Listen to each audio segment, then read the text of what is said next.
Hello and welcome to another Looney Tunes review video. If you are new to the channel, make sure you subscribe to follow my journey to review all 1000 Looney Tunes shorts and give this video a like as well. So this is a review for Get Rich Quick Porky, released in 1937. It's the 174th in the series and it's directed by Bob Clampett with assistant direction by Chuck Jones. You can currently find this on the Porky Pig 101 DVD set, although it does have the wrong intro music for whatever reason, and I've corrected that here.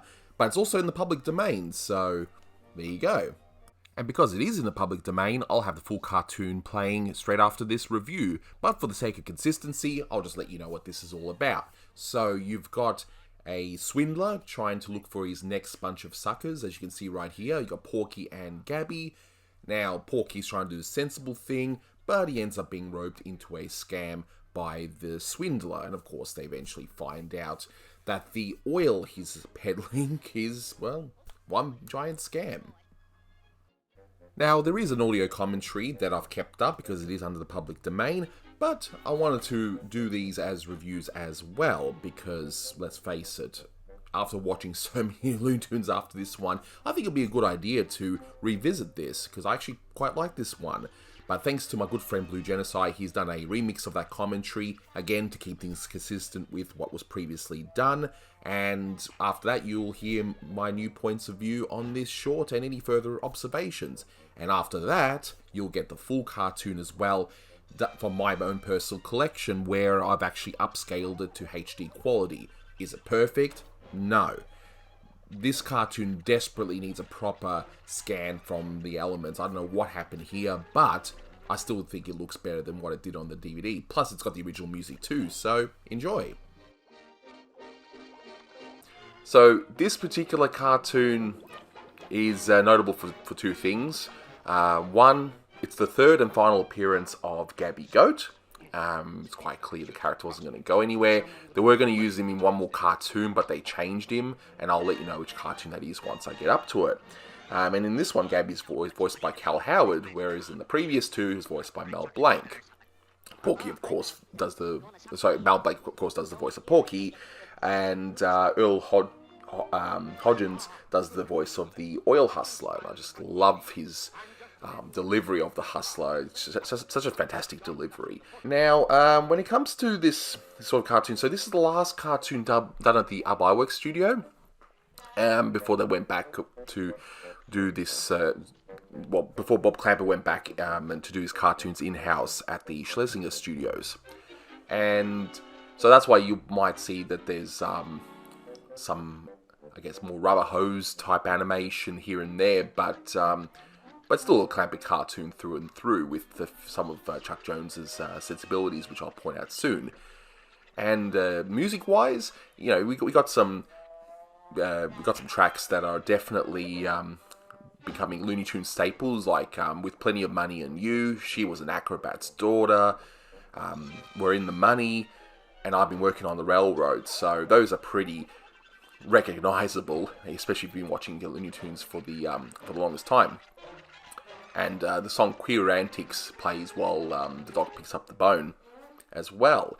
But there is also one other first. Now, the merry-go-round broke down was first featured in the Merry Melody short Sweet Sue, which I did commentary for recently. But now we can hear it for the first time in a Looney Tunes cartoon, which, of course, the song becomes the Looney Tunes theme song. And that won't happen for a few months after this cartoon was released, but it's definitely an interesting first that we see in this particular cartoon. Gabby, where are you? Why don't you stop it? What's the idea? Why don't you do something? I'm liable to get thrown one of these days. Hold her, boy. Gabby, you all right? What do you think? Now, if you watch this scene here, so as I mentioned before, Chuck Jones does the animation here, and what's really interesting, if you watch a lot of Chuck Jones's late 30s, early 40s stuff, the quote-unquote unfunny stuff, which, look, I do like some of his work in that period, and we'll certainly explore it once we get there, which will be soon enough.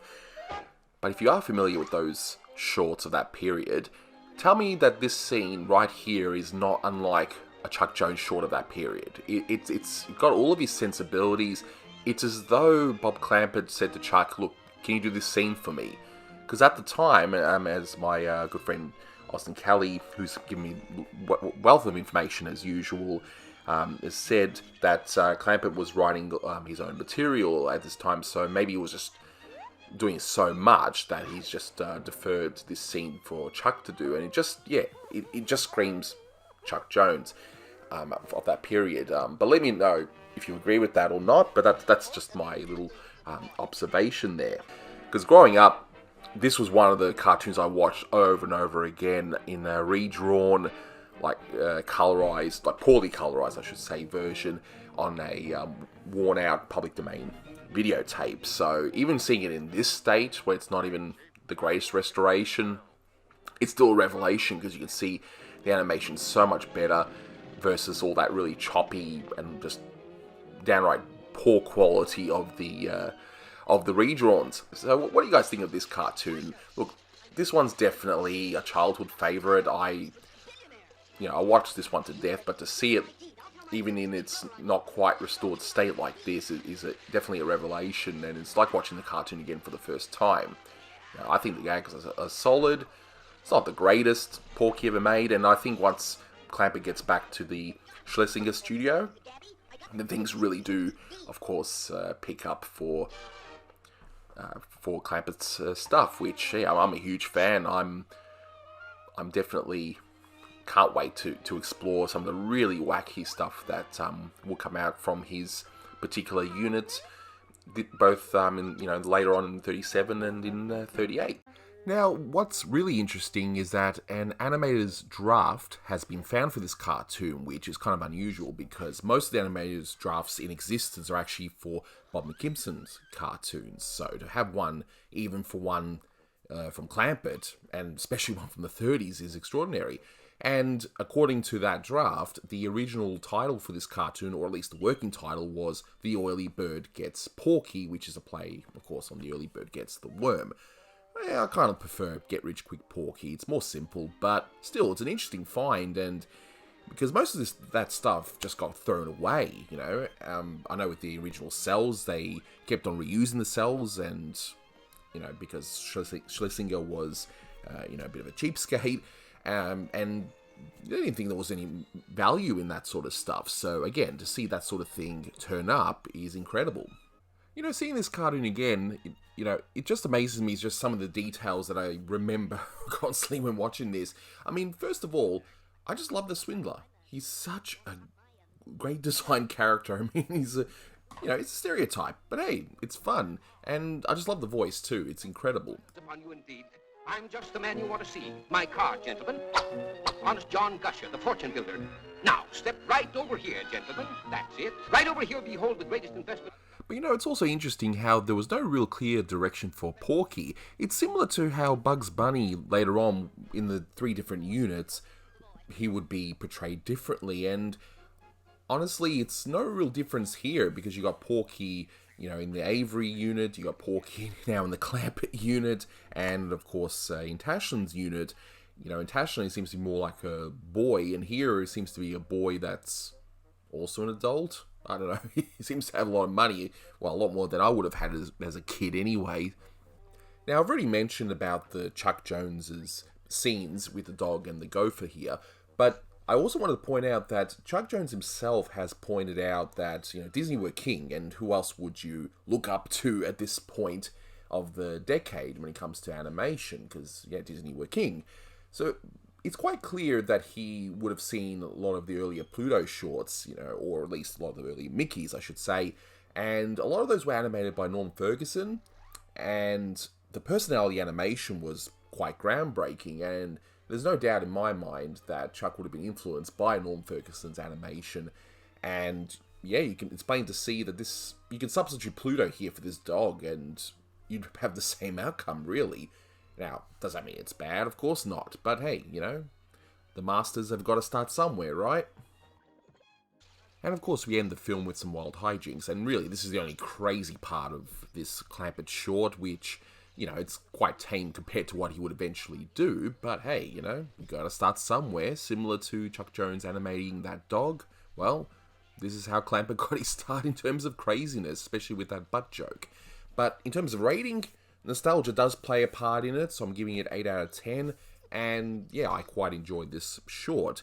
So now, sit tight, grab some popcorn, or do it the other way around, up to you, and yeah, you're going to now see the full cartoon. Enjoy.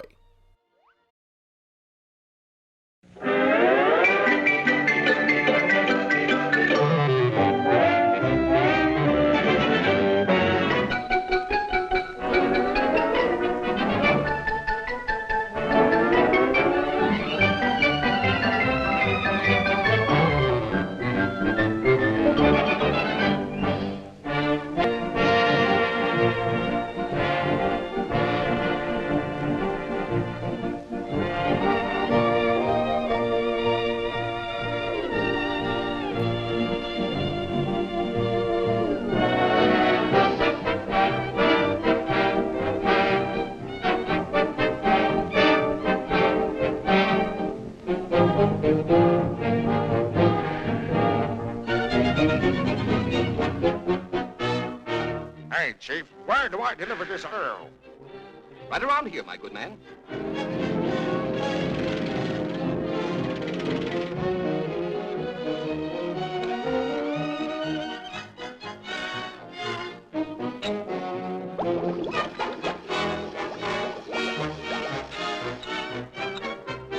Now for a couple of suckers. At least I should say prospects. Someone with a little money to invest and... Oh, Don't put your money in the bank. Let's buy us a car, or a yacht, or a trip to Europe, or a chocolate soda or something. I'm going to suck my dough in here and get 2%. Ah, good afternoon, my lads. Fortune smiles upon you indeed. I'm just the man you want to see. My car, gentlemen. Honest John Gusher, the fortune builder. Now, step right over here, gentlemen. That's it. Right over here, behold the greatest investment opportunity since the Brooklyn Bridge was sold to a farmer. This beautiful parcel of land that you see here contains more quarts of oil lurking beneath its surface than a dog has fleas. Now, listen here. I don't want you lads to take my word for it. You don't have to. Why, you can see it with your very own eyes. Presto! Now, my friends, I won't take any more of your valuable time. But as a parting word, let me say, this land is so saturated with oil that you can literally wring it out with your fingers. Now, if you'll just sign. Go on, Porky. Let's buy it. We won't get another chance like this. Till death do us part, right here on the dotted line. That's it. Thank you, and good day, gentlemen. Open the boy. Open the boy.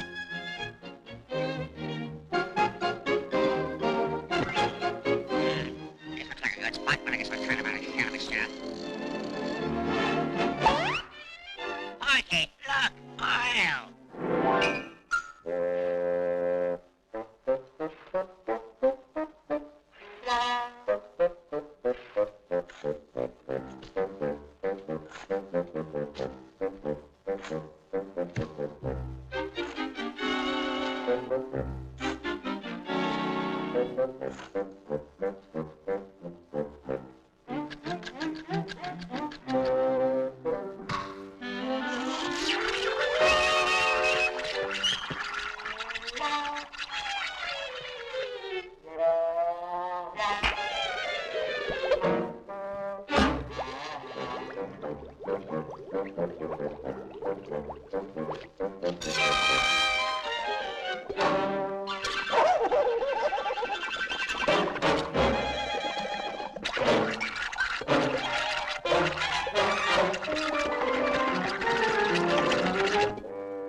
Hey, Porky, how do you start this thing anyhow?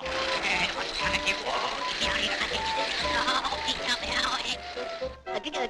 Gabby, where are you? Why don't you stop it? What's the idea? Why don't you do something? I'm gonna get strong one of these days. Hold her, boy. Gabby, Gabby, are you all right? What do you think?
The boy.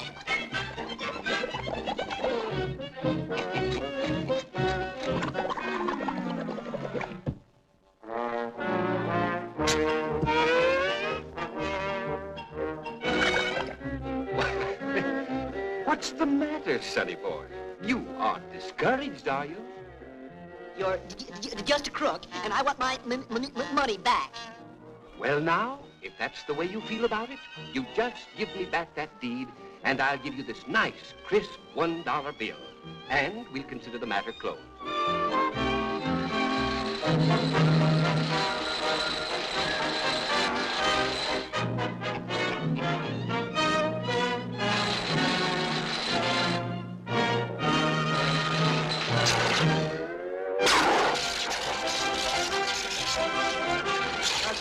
Gusher! I'm a billionaire. You give me my deed. I'll tell my big brother on you. Let me go. Give me my deed.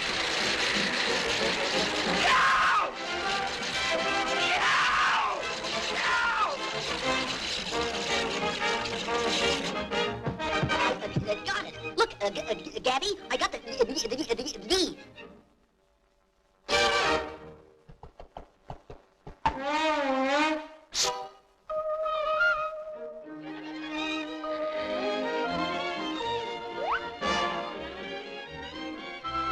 Partners? 50-50, isn't it, Stephen?